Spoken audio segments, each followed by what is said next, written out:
Leavesden Studios near London have been the home of Harry Potter since Daniel Radcliffe was a 10-year-old boy. These sets have played host to the most successful film franchise in cinematic history. But in a few months' time, director David Yates will shout cut on the final scene of the final film, marking the end of a magical spell in British movie-making history. And more than a few tears will be shed by cast and crew alike. Feels strange to be going home, doesn't it? I'm not going home. Not really. September 29th in the year 2000, on a railway station platform in the north of England, and Daniel Radcliffe, Emma Watson and Rupert Grint shoot the closing scene for the first film in the Harry Potter franchise. That was the first day of work for three young actors destined for instant stardom. During the next decade, they became some of the most famous faces in the cinematic world. And as they prepare to shoot their final scenes for the last two Harry Potter films, they will have spent almost half their lives at Hogwarts.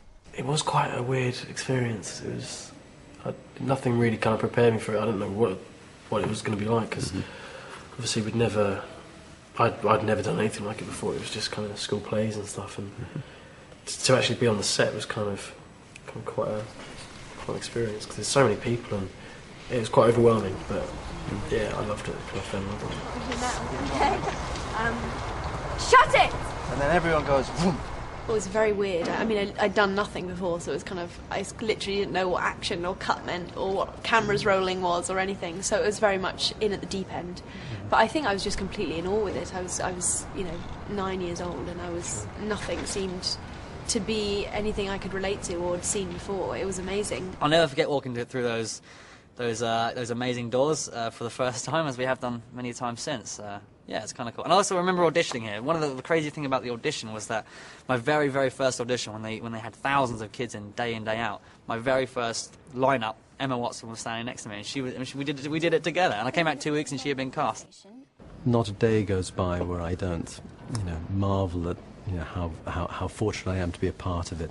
And yeah, I think back to those first days where I took it home in an evening and read it in one sitting and fell in love with it, but had no idea that the books would sell as well as they had, and that I'd be sitting here today talking about the sixth DVD, but making the seventh and eighth films. So no, it's pretty amazing.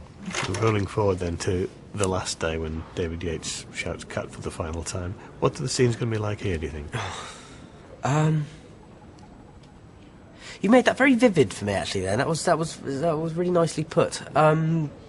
I don't know. It will be really, really sad. It will be very, very sad to think that I can't come here every day and work with my best friends all the time. I mean, I spend 90% of my time here laughing every day, and it's wonderful.